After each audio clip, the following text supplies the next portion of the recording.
Hello guys. तो आज के इस वीडियो में हम लोग सीखने वाले हैं कि स्टॉक मार्केट की रिसर्च कैसे करें। आज के डेट की सबसे बड़ी प्रॉब्लम है, चाहे वो इन्वेस्टर हो या ट्रेडर हो, ट्रेडिंग सबको करना है या लॉन्ग टर्म की इन्वेस्टमेंट हर किसी को करना है, लेकिन जो एक प्रोसेस होता है रिसर्च का कि रिसर्च कैसे करें और उस रिसर्च के बेसिस पे जो है सो एक इन्फॉर्म डिसीजन कैसे लें, ये सबसे बड़ी समस्या होती है। लोड ऑफ इंफॉर्मेशन है आज के इंटरनेट के जमाने में। सोशल मीडिया पे ढेर सारे इन्फ्लुएंसर्स आ गए हैं जो कि आपको डिफरेंट काइंड ऑफ अप्रोच जो है सो सुनाते हैं। तो उसमें क्या है कि अपना एक अप्रोच बना के जो है सो ट्रेड करना या इन्वेस्टमेंट करना थोड़ा सा मुश्किल हो गया है। तो आज के इस वीडियो में मैं आपके लिए यही चीजें जो है सो बताने वाला हूं कि कैसे स्टॉक मार्केट की रिसर्च जो है सो आपको करना है, चाहे आप इन्वेस्टर हो या आप ट्रेडर हो।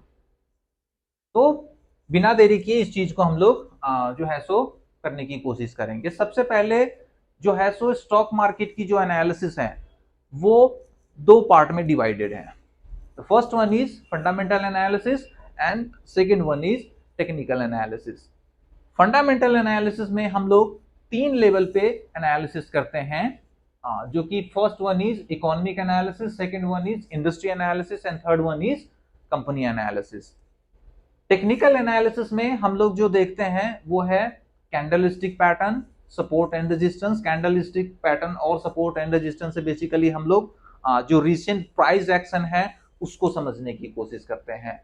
फिर ट्रेंड देखते हैं कि क्या बुल मार्केट है, बेयर मार्केट है या साइडवेज का मार्केट है। देन फिर उसमें वेरियस पैटर्न्स है। वेरियस पैटर्न्स मतलब कि ट्रायंगल पैटर्न होते हैं, head and shoulder, cup and holder, है ना, ऐसे कुछ पैटर्न्स हैं। राइजिंग वेज, फॉलिंग वेज, है ना, फ्लैग एंड पोल, ये कुछ पैटर्न्स है जो आपको फाइंड आउट करने होते हैं और उस पैटर्न के बेसिस पे जो है सो आपको ट्रेड लेना होता है। फिर कुछ इंडिकेटर्स होते हैं जैसे रिलेटिव स्ट्रेंथ इंडेक्स हो गया, बुलिंगर बैंड है, मूविंग एवरेज है ना, सुपर ट्रेंड है। ये कुछ इंडिकेटर्स हैं जो इसमें आते हैं। तो थोड़ा थोड़ा ब्रीफ में समझने की कोशिश करेंगे कि फंडामेंटल एनालिसिस क्या है, टेक्निकल एनालिसिस क्या है, और एज अ ट्रेडर या एज अ इन्वेस्टर, है ना, आपको किस रिसर्च पे जो है सो ज्यादा फोकस करना चाहिए। तो सबसे पहले फंडामेंटल एनालिसिस के बारे में जानने की कोशिश करते हैं कि ये क्या है। फंडामेंटल एनालिसिस में बेसिकली हम लोग किसी भी कंपनी के स्टॉक का, शेयर का प्राइस जो होता है उसका एक इंट्रिंसिक वैल्यू निकालने की कोशिश करते हैं। इंट्रिंसिक वैल्यू कहने का मतलब है कि उस शेयर का आज के डेट में जस्टिफिएबल रेट जो है सो, जस्टिफिएबल वैल्यूएशन जो है सो क्या होना चाहिए। देखो हर किसी का क्या है, हर किसी प्रोडक्ट के या जो चीजें हैं उनके क्या होते हैं कि एक वैल्यूएशन होती है। सिमिलरली शेयर्स का भी वैल्यूएशन होता है। तो अब शेयर की वैल्यूएशन कैसे निकालेंगे, है ना। अब जैसे एक चेयर है तो चेयर का आप देख सकते हैं कि इसकी क्वालिटी क्या है ना, उसके बेसिस पे उसमें जो रॉ मटेरियल है वो कैसे लगे हुए हैं, तो उसके बेसिस पे आप उसका वैल्यूएशन निकाल सकते हैं। लेकिन किसी भी कंपनी के शेयर का वैल्यूएशन कैसे निकालेंगे, है ना। तो उसके लिए आपको तीन एनालिसिस करने होते हैं। The first one is economic analysis, second one is industry analysis, third one is company analysis.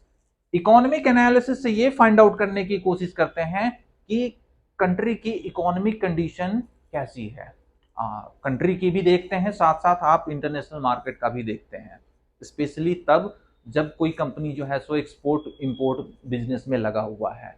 तो ऐसे कंडीशन में आपको ग्लोबली इकोनॉमिक कंडीशन कैसा है वो आपको जरूर देखना पड़ेगा। तो इकोनॉमिक एनालिसिस करते हैं। इकोनॉमिक एनालिसिस में जो है सो कुछ टॉपिक्स हैं जैसे कि इन्फ्लेशन हो गया, इंटरेस्ट रेट हो गए, बॉन्ड डील है ना, आरबीआई की पॉलिसी है, बजट है। उसके बाद फिर और यहां से जो निकाल के हम लोग निकालते हैं वो निकालते हैं कि कौन सा सेक्टर आगे चलेगा या नहीं चलेगा। मतलब कि यहां से आपको, तो यहां से आपको क्या है, इकोनॉमिक एनालिसिस का जो मेन मोटो होता है वो होता है ग्रोइंग सेक्टर निकालने का, कि मतलब कौन सा सेक्टर जो है सो ग्रोइंग है। तो एक बार जब आपने सेक्टर निकाल लिया, फिर उसके बाद हमने क्या चीज देखना है कि उस पर्टिकुलर सेक्टर में कंपटीशन लेवल कितना है। फिर थ्रेट ऑफ न्यू एंट्रेंट, मतलब नया कंपनी आने का खतरा कितना होता है। बार्गेनिंग पावर कंपनी के हाथ में है या कस्टमर के हाथ में है। सब्सटीट्यूट, मतलब कि उस प्रोडक्ट का या सर्विस का कोई अदर सब्सटीट्यूट नियर टर्म में है या नहीं है ना। अगर होगा तो वैल्यूएशन कम होंगे। फिर टेक्नोलॉजिकल एस्पेक्ट देखते हैं कि क्या टेक्नोलॉजी में चेंज हो रहे हैं और कंपनी कैसे जो सेक्टर है उस सेक्टर में कैसे टेक्नोलॉजी चेंज हो रहा है और कंपनीज कैसे उसको अडॉप्ट कर रहे हैं, है ना। तो यहां से जो हमें निकलते हैं इंडस्ट्री एनालिसिस करके, वो वैल्यूएशन के पैरामीटर्स हमें निकलते हैं। अगर कंपटीशन ज्यादा होगा तो वैल्यूएशन कम होंगे, है ना। थ्रेट ऑफ न्यू एंट्रेंट होंगे तो आपका वैल्यूएशन वहां पे भी कम होगा। अगर बार्गेनिंग पावर कंपनी के हाथ में ना होके कस्टमर के हाथ में होगा, तब भी आपको क्या है कि जो है सो वैल्यूएशन कम होंगे। टेक्नोलॉजी से रिलेटेड जो चेंजेस हैं, अगर उसमें कंपनी अगर अडॉप्ट नहीं कर पाती है तो अगेन वहां पे वैल्यूएशन जो है सो कम हो जाएगा। फॉर एग्जांपल, नोकिया एक टाइम पे मोबाइल मार्केट का पूरा राज करता था, लेकिन जब एप्पल ने 2007 में आईफोन लॉन्च करा तो जो टेक्नोलॉजिकल चेंजेस थे, है ना, जो डम फोन था वो डम फोन ट्रांसफर हो गया, आपका ट्रांजिशन हो गया आपका स्मार्टफोन के उसमें। तो स्मार्टफोन के जो स्पेशल फीचर थे जो एप्पल लेके आया था वो नोकिया ने नहीं दे पाया। तो आज के डेट में हम क्या देख रहे हैं, नोकिया वाइप आउट हो चुका है ऑलमोस्ट, है ना। स्मार्टफोन के मार्केट में तो ना के बराबर है। तो आपको ये सारी चीजें जो है सो वैल्यूएशन फाइंड आउट करने में हेल्प करेंगे। ये आपको वैल्यूएशन फाइंड आउट करने में जो है सो हेल्प करते हैं।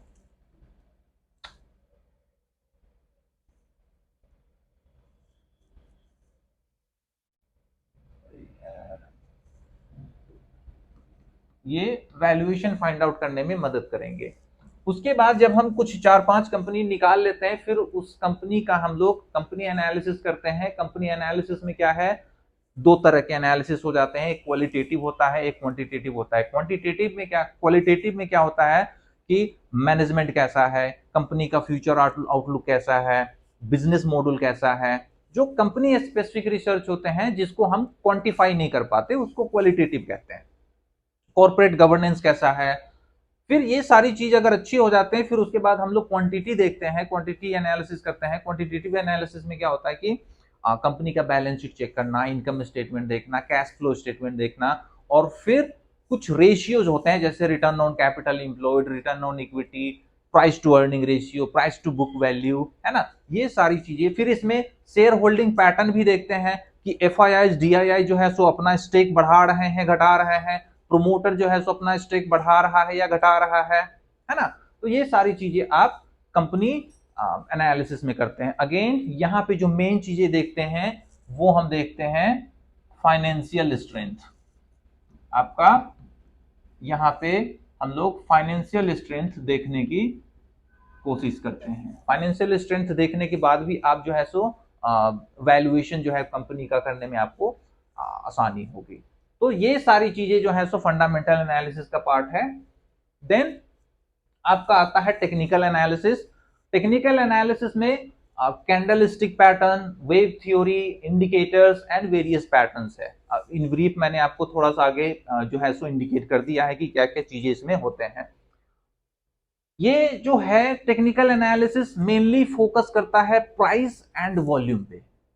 मतलब कि यहां पे हमने फंडामेंटल एनालिसिस जैसे कंपनी क्या कर रही है, कंपनी का बिजनेस मॉडल क्या है, कंपनी प्रॉफिट में है, लॉस में है, हमें उससे कोई सरोकार नहीं है। हमें सिंपली क्या करना है, प्राइस सेक्शन देखना है और वॉल्यूम देखना है कि कितने नंबर ऑफ ट्रांजेक्शन्स हो रहे हैं। इसके पीछे लॉजिक ये है कि ये कहा जाता है कि price has each and every information hidden in it. मतलब कि प्राइस के अंदर जो प्राइस चार्ट पे चल रहा है उस प्राइस में सारे इंफॉर्मेशन, चाहे और हर किसी का जो फंडामेंटल एनालिसिस जिसने करके पैसे लगाए हों वो सारे इंफॉर्मेशन छिपे होते हैं। इसलिए टेक्निकल एनालिसिस देख के भी आप जो है सो ट्रेड की पोजीशन या इन्वेस्टमेंट की पोजीशन आप ले सकते हैं। इसमें जो आपको जो फॉर एग्जांपल ये एक चार्ट है ना, ये सिंपली टेक्निकल एनालिसिस का एक एग्जांपल है कि कैसे करते हैं। यहाँ पे आप देखेंगे ये चार्ट है। अब यहाँ पे कंपनी कोटक महिंद्रा बैंक का है, कंपनी क्या करती है नहीं करती है हमें उससे कोई मतलब नहीं है, हमें सिंपली देखना है कि प्राइस में क्या चल रहा है। तो प्राइस में अगर आप देखोगे तो ये एक रेंज में कंसोलिडेट कर रहा है ना। एक लेवल है जहां पे ये आता है और प्राइस वापस घूम जाता है, एक लेवल है जहां से प्राइस आपका वापस नीचे घूम जाता है। तो ये आपके सपोर्ट लेवल है, ये आपके रेजिस्टेंस लेवल है।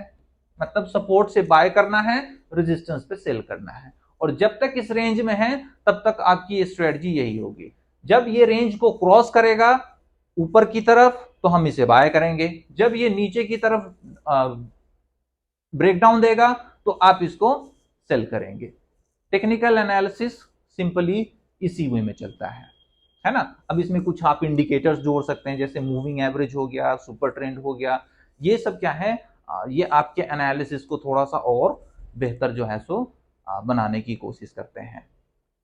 अब आपको जो है सो एक कंफ्यूजन हो रही होगी कि हमें फंडामेंटल एनालिसिस करनी चाहिए, टेक्निकल एनालिसिस करनी चाहिए। देखो मेरा जो मानना है कि आपको दोनों चीजें आनी चाहिए, फंडामेंटल एनालिसिस भी, टेक्निकल एनालिसिस भी। लेकिन ये आपको ध्यान देना पड़ेगा कि आप हैं क्या। आप शॉर्ट टर्म की ट्रेडिंग सीखना चाहते हैं या आप लॉन्ग टर्म की इन्वेस्टमेंट सीखना चाहते हैं। तो अगर आपको इन्वेस्टमेंट करना है तो फोकस आपका जो होना चाहिए वो फंडामेंटल एनालिसिस पे ज्यादा होना चाहिए, टेक्निकल एनालिसिस पे थोड़ा सा कम होना चाहिए। मतलब कि होना चाहिए लेकिन उसको सिर्फ आप एंट्री और एग्जिट पर्पस से आप लेंगे, है ना। ज्यादा टेक्निकल एनालिसिस पे फोकस नहीं करना है।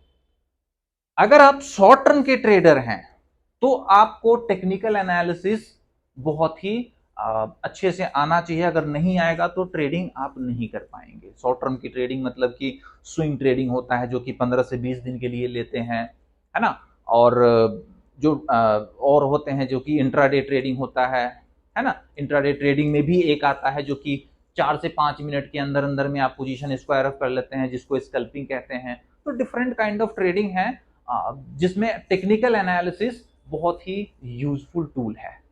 तो इन सिंपल वर्ड में अगर आपको इन्वेस्टमेंट करना है तो फंडामेंटल एनालिसिस पे आपका फोकस ज्यादा होना चाहिए। अगर आप शॉर्ट टर्म की ट्रेडिंग करना चाहते हैं तो टेक्निकल एनालिसिस पे आपका फोकस ज्यादा होना चाहिए। अब एक और चीज आपको बता दूं कि फंडामेंटल एनालिसिस जब भी आप करें तो इसको फॉरवर्ड लुकिंग में करें, है ना।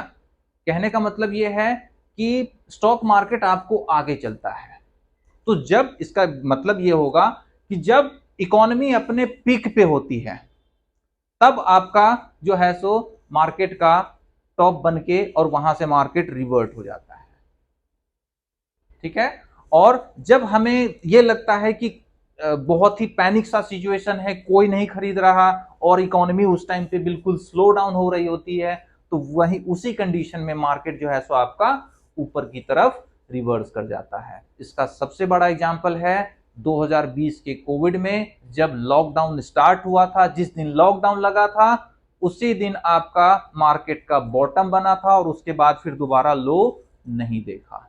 तो आपको यहां पे थोड़ा सा कंट्राडिक्टरी अप्रोच लेके चलना पड़ेगा और बैकवर्ड नहीं सोचना है, फॉरवर्ड सोचना है कि आगे क्या होने वाला है। 4 से 5 महीने, 1 साल तक का जो विजन है वो आपको लेके चलने पड़ेंगे, है ना। किसी कंपनी का रिजल्ट अच्छा आया तो उसके ऊपर आपको बाय नहीं करना है, देखना पड़ेगा कि क्या उस रिजल्ट से पहले वो प्राइस चल चुका है या नहीं चल चुका है। इसमें आपको टेक्निकल एनालिसिस जो है सो काफी यूजफुल टूल हो जाता है।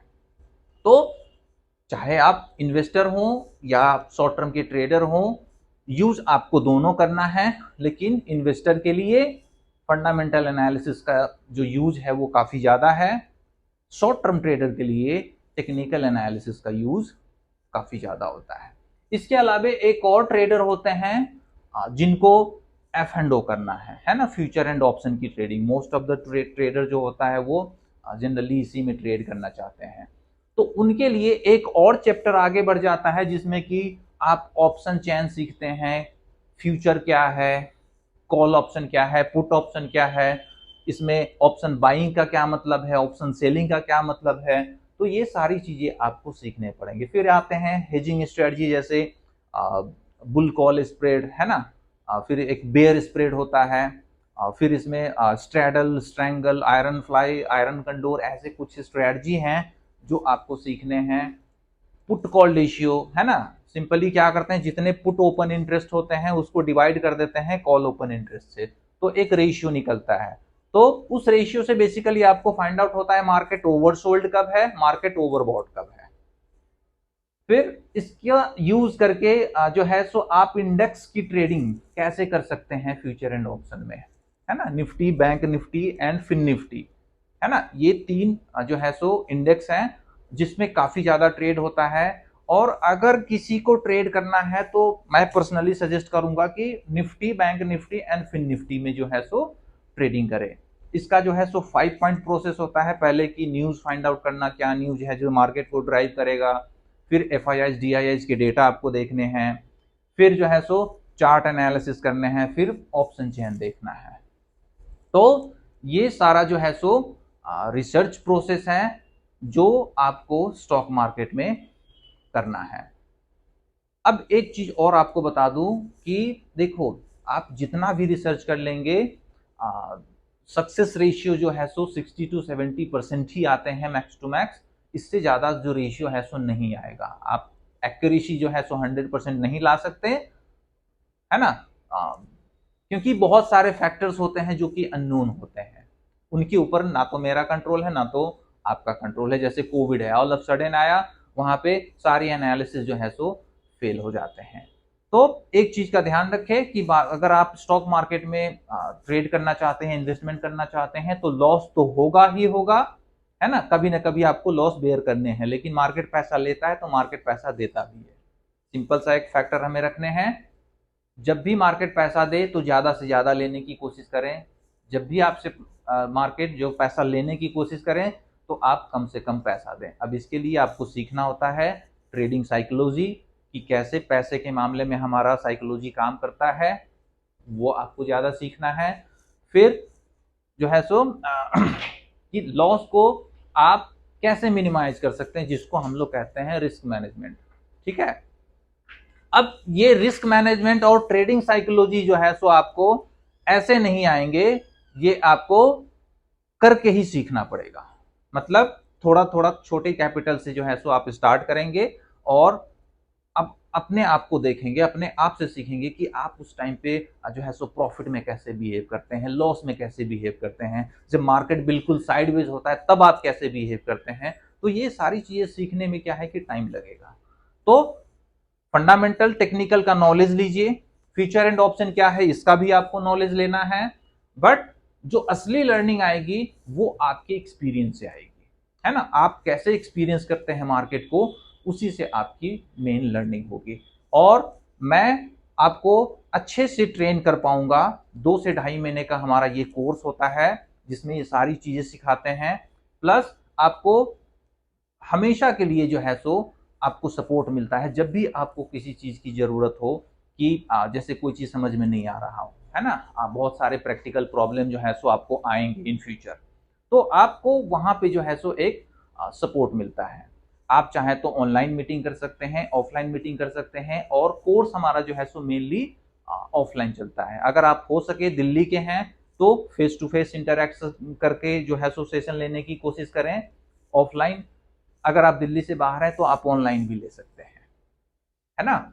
और इसके साथ ही मैं ये कहना चाहूंगा कि अगर आपको ये वीडियो अच्छे लगे हों, या कोई और ऐसा बंदा है जिसको स्टॉक मार्केट सीखना है ना, तो आप हमसे संपर्क जरूर करें। और जो हमारा यूट्यूब चैनल है या इंस्टाग्राम चैनल है तो उनको भी फॉलो करना ना भूलें।